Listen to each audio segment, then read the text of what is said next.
नमस्कार दोस्तों, काश मुझे पता होता सीरीज के नेक्स्ट लेक्चर में आपका हार्दिक स्वागत है। पिछले लेक्चर में हमने समझा था कि किसी भी इंसान के बचपन में कॉन्शियस माइंड डेवलप नहीं हुआ होता है, तो बाहर से आई हर तरह की इंफॉर्मेशन सबकॉन्शियस माइंड में डायरेक्ट रजिस्टर हो रही होती है।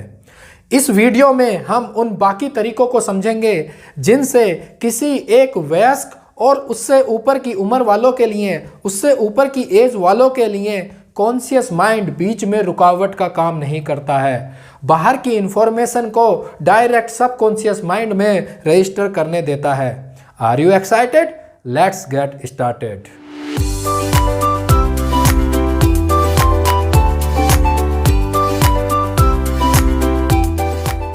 सबसे पहला तरीका, किसी लॉजिक के साथ दी गई इंफॉर्मेशन। जैसा कि हमने लेक्चर 1 में समझा था कि कॉन्शियस माइंड इंटेलेक्चुअल और लॉजिकल माइंड होता है। अगर कोई आर्ग्यूमेंट, कोई पॉइंट लॉजिक के साथ, proper scientific fact, figure and data के साथ प्रूव कर दिया जाए तो कॉन्शियस माइंड उसको सच मान लेता है और उसको सबकॉन्शियस माइंड में रजिस्टर होने देता है। इसको हम वैक्सीन डेवलपमेंट के प्रॉपर प्रोसीजर के माध्यम से समझ सकते हैं। अगर कोई मेडिकल कंपनी ये क्लेम करे कि उसने वैक्सीन डेवलप कर ली है और साथ में उन सभी प्रोसीजर्स का प्रूफ दिखाए जो स्टैंडर्ड है, जो डिफाइंड है, उनका पालन किया गया हो और क्लिनिकल ट्रायल्स की फेज 1, फेज 2, फेज 3 की इफिकेसी और सेफ्टी रिपोर्ट कंसर्न अथॉरिटी द्वारा अप्रूव्ड हो, रिव्यूड हो, तो इस केस में कॉन्शियस माइंड इस इंफॉर्मेशन को सच मान सकता है और सबकॉन्शियस माइंड में रजिस्टर करने दे सकता है। दूसरा तरीका होता है प्रैक्टिस, प्रैक्टिस, प्रैक्टिस, यानी कि रिपीटिशन, रिपीटिशन, रिपीटिशन। इसको हैमरिंग के नाम से भी जाना जाता है। किसी भी तरह की बात या कोई इंफॉर्मेशन या किसी तरह के इवेंट का एक्सपोजर अगर माइंड के सामने बार बार बार हो रहा है तो माइंड उसको सच मान लेता है। इसलिए ही कहा जाता है किसी झूठ को अगर 1000 बार रिपीट कर दिया जाए तो माइंड उसको सच मान लेता है। इसी टेक्निक को किसी भी तरह के स्किल को डेवलप करने के लिए यूज किया जाता है। इसलिए ही कहा जाता है repetition is mother of any skill. Bruce Lee ने यह बात कही है कि मुझे उस इंसान से डर नहीं लगता जिसने 10,000 किक्स एक बार प्रैक्टिस की हैं, लेकिन मुझे उस इंसान से डर लगता है जिसने एक किक को 10,000 बार प्रैक्टिस किया है। इसलिए ही कॉम्पिटिटिव एग्जाम्स में अच्छी रैंक लाने के लिए, अच्छा स्कोर करने के लिए repetition and revision is the key, इस बात को कहा जाता है। और गोल को, अपने जीवन के गोल को अपने सबकॉन्शियस माइंड में रजिस्टर करने के लिए इसलिए यह बात कही जाती है कि आप उस गोल को अपने रूम में या विजन बोर्ड पे लगाइए, उसको बार बार देखिए ताकि वो सबकॉन्शियस माइंड में रजिस्टर हो जाए। इसके बाद तीसरा तरीका आता है किसी एक्सपर्ट्स द्वारा कही हुई बात। एक्सपर्ट्स मतलब डॉक्टर, साइंटिस्ट, कंसल्टेंट या किसी फील्ड के स्पेशलिस्ट। इनके द्वारा कही हुई बात को कॉन्शियस माइंड सच मान लेता है। इसलिए ही डॉक्टर द्वारा दी हुई एडवाइस को हम जीवन में, अपने जीवन में बहुत आसानी से और जल्दी एक्सेप्ट कर लेते हैं।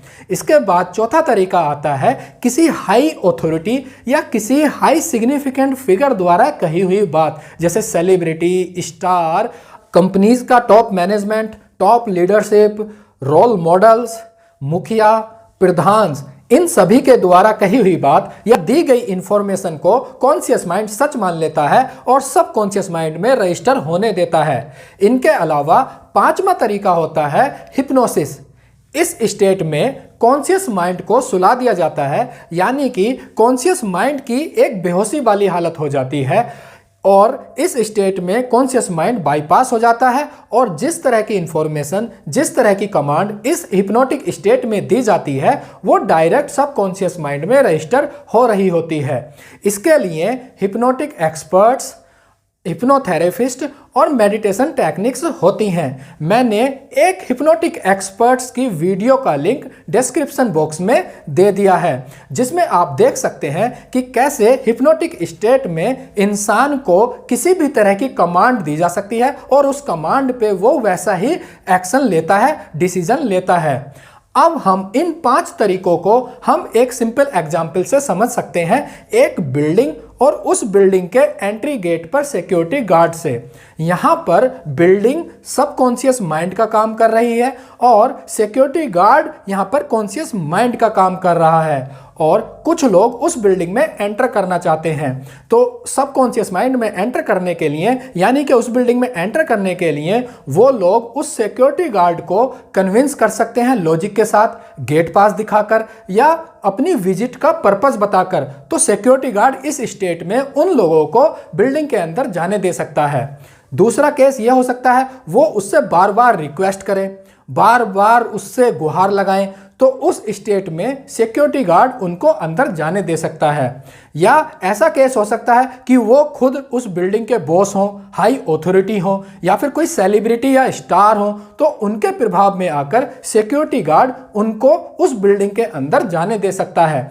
और कोई ऐसा केस हो सकता है कि वो लोग उस सिक्योरिटी गार्ड्स को ड्रग्स दे दें जिससे वो बेहोश हो जाए, तो उस बेहोशी वाली हालत में वो लोग उस बिल्डिंग के अंदर एंटर कर सकते हैं, जैसा हिप्नोसिस स्टेट में होता है। अब हम इन 5 तरीकों को समझ चुके हैं कि जिनसे सबकॉन्शियस माइंड ट्रेन होता है।